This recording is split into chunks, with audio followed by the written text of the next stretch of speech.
عرب قبائل کی عادت تھی کہ جب انہوں نے حج کو میلہ بنا دیا تو حج کو اپنی خاندانی برتری کا وہ ذریعہ بھی سمجھتے تھے.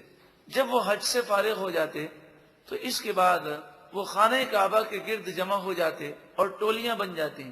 ہر ٹولی اپنے آباء و اجداد اور اپنے قبیلے کے فضائل میں اشعار پڑھتی اور خوب اس میں لیدے ہوتی اور ایک دوسرے سے وہ الجھتے.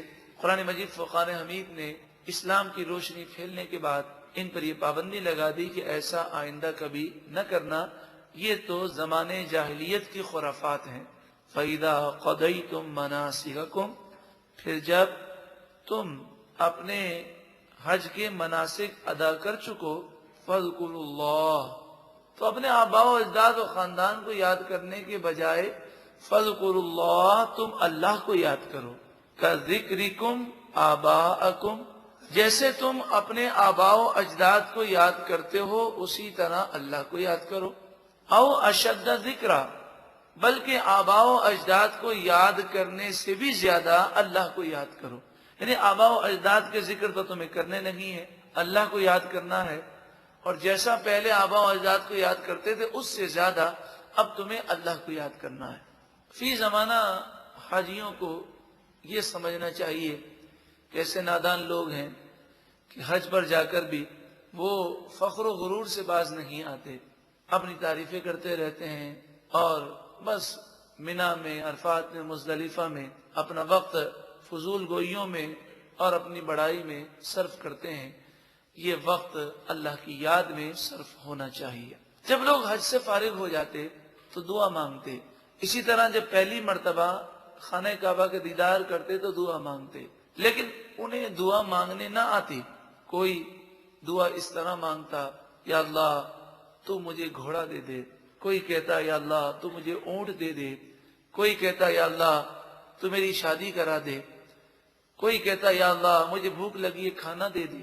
تو وہ صرف دنیا ہی کا سوال کرتے، آخرت کا سوال نہ کرتے.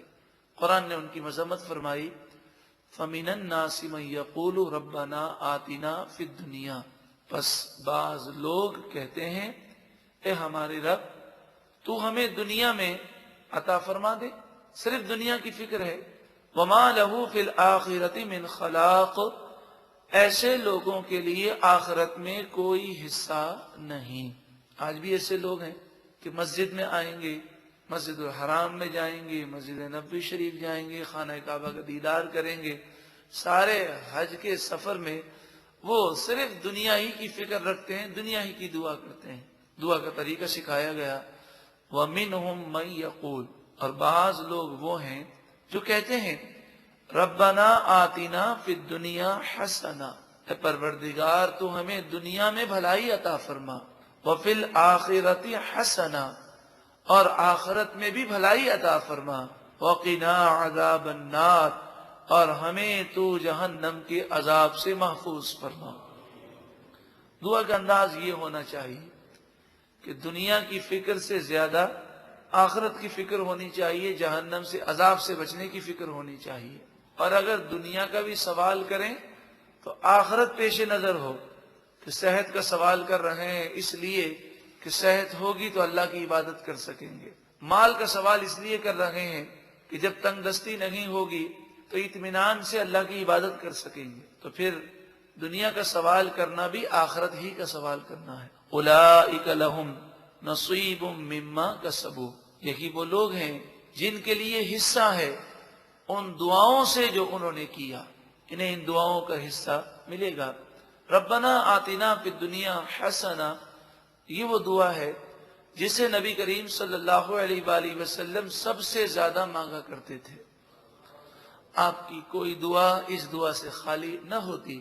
اور روایتوں میں آتا ہے یہ جامع دعا ہے، جو یہ چاہے کہ میں مختصر وقت میں دنیا اور آخرت کی ساری بھلائیاں مانگ لوں، اسے چاہیے کہ وہ یہ دعا مانگے. واللہ سریع الحساب، اور اللہ بہت جلد حساب لینے والا ہے. وَاذْكُرُوا اللَّهَ فِي أَيَّامٍ مَّعْدُودَاتٍ، اور اللہ کو یاد کرو گنتی کے چند دنوں میں، کثرت سے یاد کرو. ایام معدودات سے مراد ایام تشریق ہیں. 9 ذی الحجہ سے لے کر 13 ذی الحجہ تک ہر فرض نماز کے بعد جو کہ جماعت سے پڑھی جائے. اس کے بعد ہمارے نزدیک 1 مرتبہ تکبیر تشریق کا پڑھنا واجب ہے اور 3 مرتبہ پڑھنا افضل ہے. اللہ اکبر اللہ اکبر لا الہ الا اللہ واللہ اکبر اللہ اکبر وللہ الحمد. اگر کوئی تنہا نماز پڑھے یا عورت نماز پڑھے اس کے لیے بھی افضل یہی ہے کہ وہ فرض نماز کے بعد یہ 3 مرتبہ اس تکبیر کو پڑھے. کوئی بھول جائے تو جب یاد آئے اس تکبیر کو پڑھ لے. 9 ذی الحجہ کی فجر سے لے کر 13 ذی الحجہ کی عصر تک. فمن تعجل فی یومین فلا اثم علیہ، اور جو کوئی 2 دنوں میں جلدی کر کے چلا جائے فلا اثم علیہ، اس پر کوئی گناہ نہیں. 11 ذی الحجہ اور 12 ذی الحجہ کی کنکریاں حاجی مارتے ہیں. 11 ذی الحجہ کو بھی اور 12 ذی الحجہ کو بھی زوال کے بعد کنکریاں ماری جاتی ہیں، اور قاعدہ یہ ہے کہ تینوں شیطانوں کو ساتھ ساتھ کنکریاں ماری جاتی ہیں. اب آپ نے اکثر دیکھا ہوگا کہ 12 ذی الحجہ کو مغرب سے پہلے سب باہر نکلنے کی فکر رکھتے ہیں اور ان کی کوشش ہوتی ہے کہ مینا سے باہر نکل جائیں.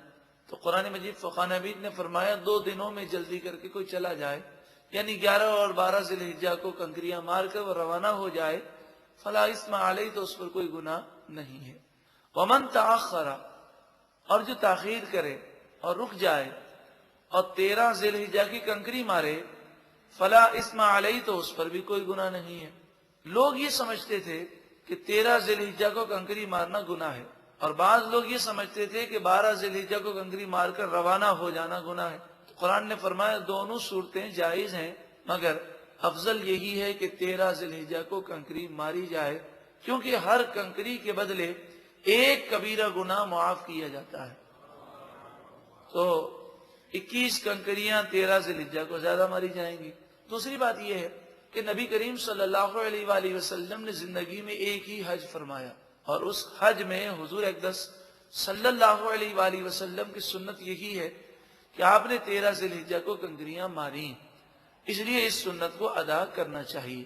افضل یہی ہے کہ 13 ذی الحجہ کی رات مسجد خیف میں گزارے.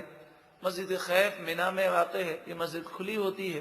70 انبیاء نے اس مقام پر نمازیں ادا کی ہیں اور پوری رات وہاں گزارے صبح کے بعد.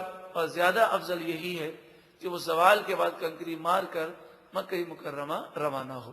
کہ ہم یہ مسئلہ سماعت کر لیں کہ اگر کوئی حاجی غروب کے بعد مینا میں رکا ہوا ہے 12 تاریخ کو اور کنکری مارے بغیر رات کو نکل گیا تو کوئی اس پر دم نہیں ہے. لوگ گھبراتے ہیں، ایسا نہیں ہے. دم اس صورت میں ہوگا کہ 13 ذی الحجہ کی فجر صبح صادق مینا میں ہو جائے اور کنکری مارے بغیر روانہ ہو جائے تو دم ہے، ورنہ دم نہیں ہے. تو اگر 12 ذی الحجہ کی مغرب بھی مینا میں ہو جائے تو کوئی ایسا حرج نہیں ہے. یہ مسئلہ نامعلوم ہونے کی وجہ سے اکثر حادثات 12 ذی الحجہ کو عصر کے بعد اکثر حادثات ہوتے ہیں جلد بازی میں. لوگ سامان لے کر تو یہی فکر ہوتی ہے کہ مغرب سے پہلے نکل جائیں، اور کئی لوگوں کو وہ کچل دیتے ہیں. اللہ تعالی صحیح مسئلے کی سمجھ عطا فرمائے. لمن اتقى، گناہ اس پر نہیں ہے جو متقی ہو. اور جو گناہ گار ہے مینا میں بھی گناہ کرتا ہے، غیبتیں کرتا ہے یا دیگر حقوق کو ضائع کرتا ہے، وہ تو گناہ گار ہے. واتقوا اللہ، اور اللہ سے ڈرو. واعلموا، اور خوب جان لو، انکم الیہ تحشرون، بے شک تم اللہ ہی کی طرف لوٹائے جاؤ گے. وَمِنَ النَّاسِ مَن يُعْجِبُكَ قَوْلُهُ فِي الْحَيَاةِ الدُّنْيَا، بعض لوگ ایسے ہیں کہ دنیا کی زندگی میں تمہیں ان کی باتیں بڑی میٹھی لگتی ہیں، زبان کے بڑے میٹھے ہیں. وَيُشْهِدُ اللَّهَ عَلَى مَا فِي قَلْبِهِ، اور اللہ کو گواہ بناتے ہیں اس بات پر کہ ان کے دل میں سچائی ہے. قسمیں کھاتے ہیں، زبان کے بڑے میٹھے ہیں، مگر قرآن فرماتا ہے کہ اگر تمہیں زندہ رہنا ہے تو کچھ پہچان پیدا کرو. وَهُوَ أَلَدُّ الْخِصَامِ، قرآن فرماتا ہے حالانکہ وہ سخت جھگڑالو ہیں، فسادی لوگ ہیں، مگر ایسا فراڈ کرتے ہیں کہ بندہ ان کی جال میں پھنس جاتا ہے. وَإِذَا تَوَلَّى سَعَى فِي الْأَرْضِ، اور جب وہ پھرتے ہیں تو کوشش کرتے ہیں زمین میں، لِيُفْسِدَ فِيهَا، تاکہ وہ زمین میں فساد کریں. وَيُهْلِكَ الْحَرْثَ وَالنَّسْلَ، اور وہ کھیتی اور جانوروں کو ہلاک کر دیں. وَاللَّهُ لَا يُحِبُّ الْفَسَادَ، اور اللہ فساد کرنے والوں کو پسند نہیں فرماتا. اس آیت سے واضح طور پر ہمیں سبق دیا گیا کہ انسان قرآن و حدیث کے نور سے منور ہو جائے اور آنکھیں بند کر کر ہر ایک پر اعتماد و بھروسہ نہ کر لے. وَإِذَا، اور جب قِيلَ لَهُ اتَّقِ اللَّهَ، ایسے لوگوں سے جو فسادی ہیں اس سے کہا جائے اللہ سے ڈر، گناہ نہ کر، أَخَذَتْهُ الْعِزَّةُ بِالْإِثْمِ، تو اسے گناہ کی ضد اور چڑھ جاتی ہے. آج بھی ایسے لوگ ہیں کہ انہیں سمجھائیں اللہ سے ڈرو، گناہ نہ کرو، اور ضدی ہو جاتے ہیں. ایسے لوگوں کا انجام کیا ہے کہ جنہیں سمجھایا جائے تو سمجھنے کے بجائے اور ضدی ہو جائیں، الجھنے لگے. فَحَسْبُهُ جَهَنَّمْ، ان کی سزا کے لیے جہنم کافی ہے. وَلَبِئْسَ الْمِہَادُ، اور ضرور جہنم بہت برا ٹھکانہ ہے. اللہ تعالی ہمیں نصیحت کی باتیں سن کر جھک جانے اور عمل کی توفیق عطا فرمائے.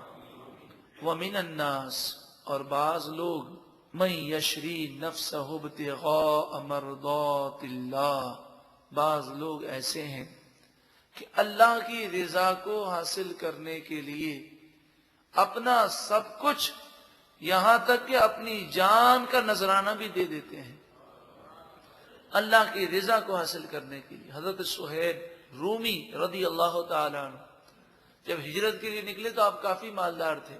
کافروں نے آپ کا پیچھا کیا، آپ رک گئے اور آپ نے کافروں سے کہا کہ تم جانتے ہو کہ پورے عرب میں مجھ سے بہتر کوئی تیر انداز نہیں.